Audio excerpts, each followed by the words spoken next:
Okay, so I want to kind of explain to you a stylization project and also some watercolor techniques and such. And I really want to emphasize that you want to keep as many light and medium tone areas as you can.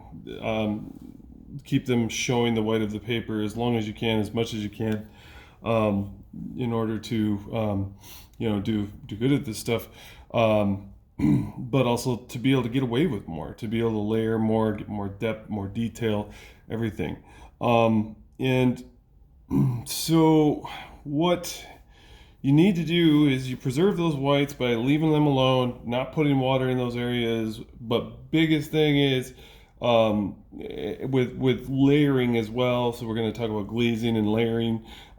Just make sure it's 100% dry, and for the best way to do it, just wait hours, if not a day or more, before you go back over with another color. So work on multiple pieces or work like way over, all the way around, so you're doing things that don't touch, right?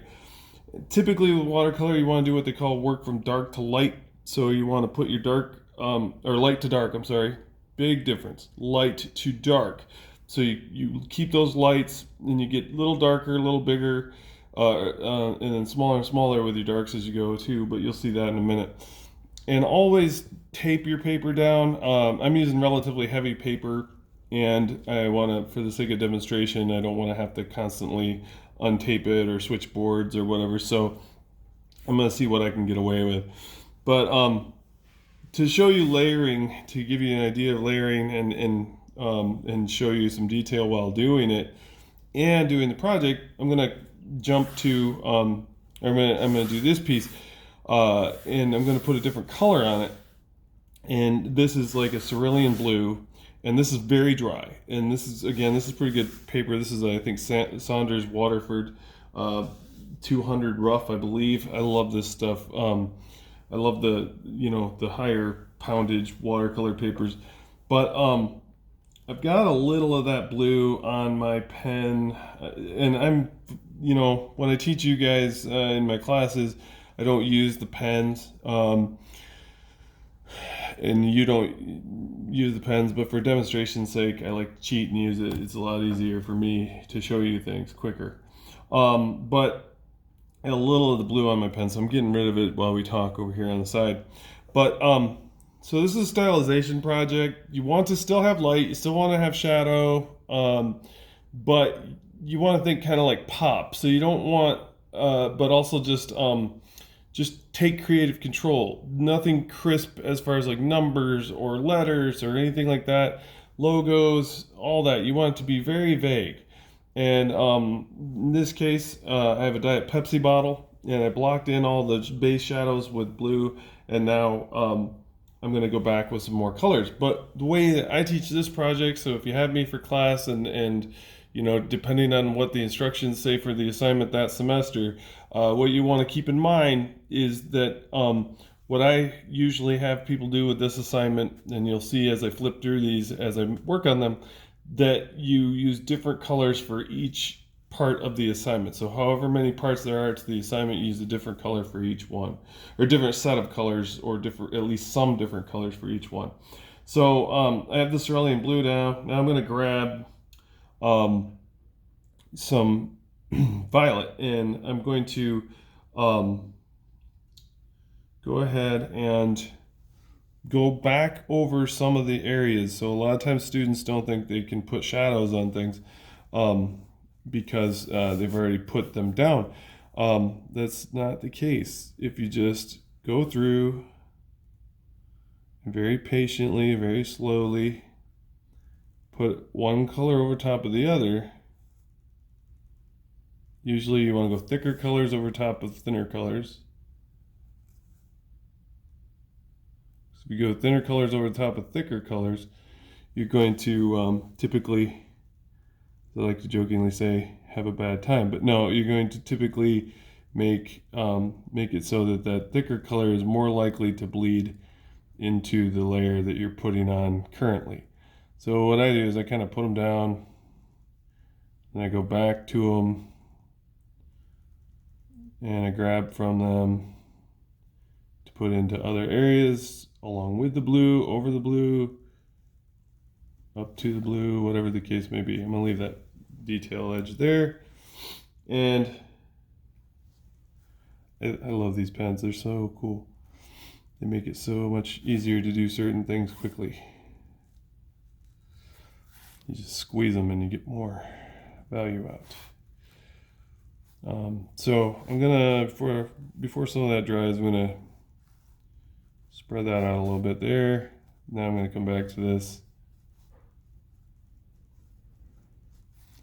And always put the watercolors down a little lighter, a little less contrast than you think you need.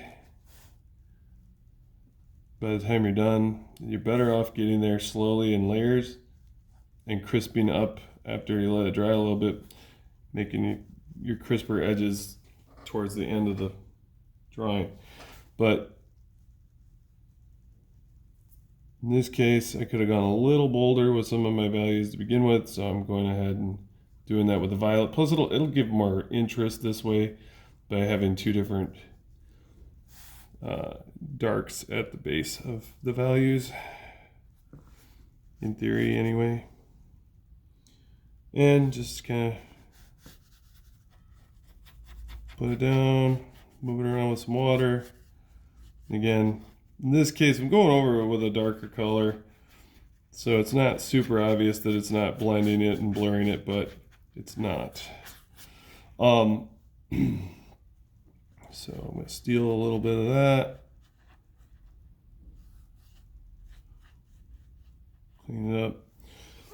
And just for the sake of doing it for later, I'm going to keep making you watch while I clean up a little bit of the stuff so that it can be drying for later use.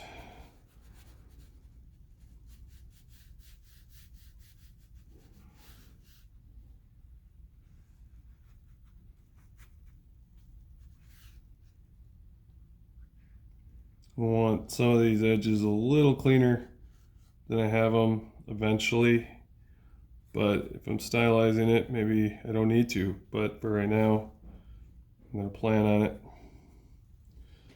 Come back and get a little more violet.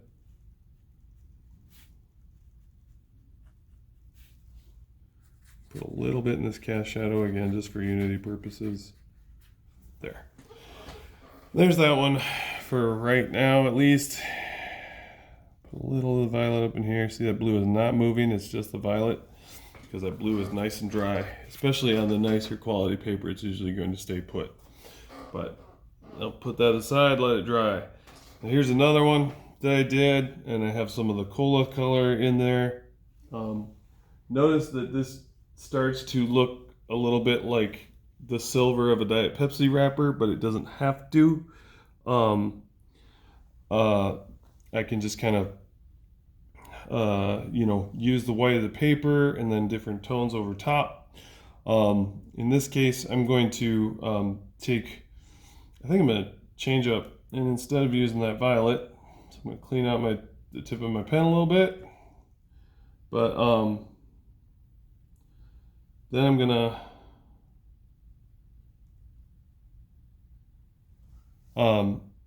take a little bit of green and see what happens. Let me look ahead though, see if I want to ruin this one, or not ruin it, but possibly not be happy with it. Okay, I'm gonna try it. So this is again long dry. I did this stuff like a long time ago, not a long time ago, but it's dry enough I can move on. So I can, whoa, that's too much green. So I'm gonna take and I'm gonna get rid of some of it. So I got mostly just water in the pen. I could grab a towel. I think I will actually. Don't want to push too hard, just in case. See, I have stylized the logos of the Pepsi bottle, and to make them feel more part of it, I went over that little bit that was sticking out with this green. Now I want to take this green and I want to kind of distribute it in a few places if I can, to make sure that it fits in with everything else because it is new to this piece. It hasn't been on here yet. And so I just kind of put the shadow in, the green, probably go back over some other colors later, but I just wanted to show you layering and such, and you can still see the details from earlier there.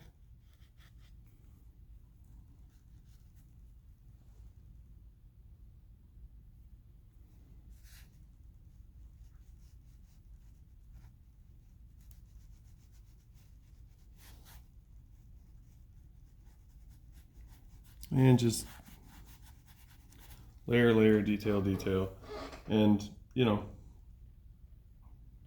be aware that, like I say, you can put shadow colors over top of things and still have them show out. And that is just too green of a green. It's a Viridian.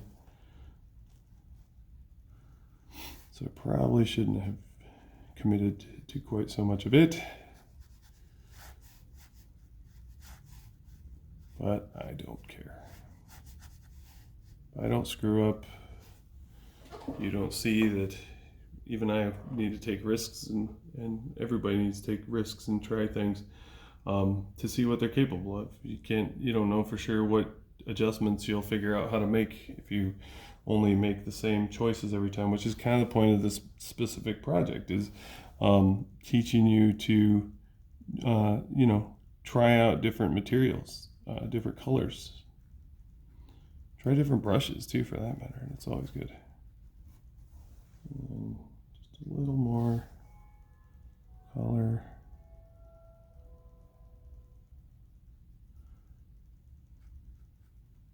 Soften that edge. Pull some around. Clean that edge up. And that's good enough for now. So there you go. That's some of the layering on that one. Again, I can keep going later by adding more colors and such. But same with this one. I could clean up that edge by adding some more colors and doing some more layers. But just to show you another one that I've done in the past, another series I've done in the past. This is Campbell's soup can. I wanted to show this because even though I had the logo, the Pepsi logo, kind of blurry and not super obvious on there, I've got textures stylized on here, and I just really went crazy with the color, but also the way I turned the label, but stylized things. It didn't make it so it's super clear as to what the label reads, or what the label reads as. So I can just now, like I have been with all the other colors, I can go back over certain parts of it and just kind of darken some of my shadows, darken some of my details. So you always want to start with that light and put them on thin and go darker and crisper as you go. This piece though, I don't want to go too crazy because I kind of like the shakiness and lack of clear, crisp development, super dark shadows. But for the sake of demonstration, I'll add a little bit more variance in a few spots and see what I can do to clean up some areas that maybe are a little too shaky. Especially with this being metal, wouldn't hurt to have a little more idea of a crisp dark at times, more hint of a crisp dark area at times. So there's some of that. Now I'm gonna grab, before it gets too dry, grab a little more color, and I'm gonna put more shadow over the top of the label down here. Again, if I put this on thin enough, see how the letters are staying there? You want to get in and out though. You are more likely to disturb an old layer if you keep working over top of it. You are going to start blurring things together more. But if you just keep adding more colors, more layers, you can really get things to be how you want. You just gotta let them dry. Just really gotta let layers dry leave it alone, come back to it, move on to something else in the meantime, do it again, do it again, do it again, do it again. But that's about enough for now. And just do, what do I want to do? Just a little bit more, I guess, down here. And then a little bit along here. Those didn't really show out.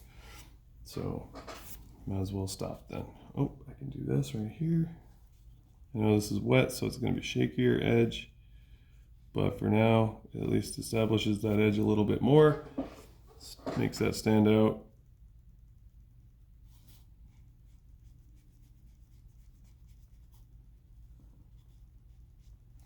And there we go.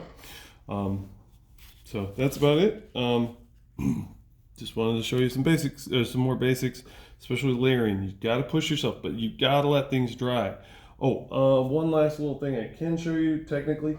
It's a little harder on this piece to do, but it's so I won't actually do it just because I don't want to regret it later.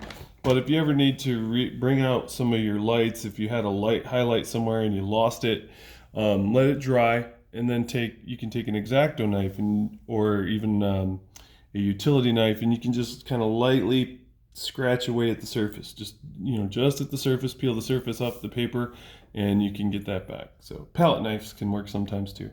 So all right, have a great day. Thank you.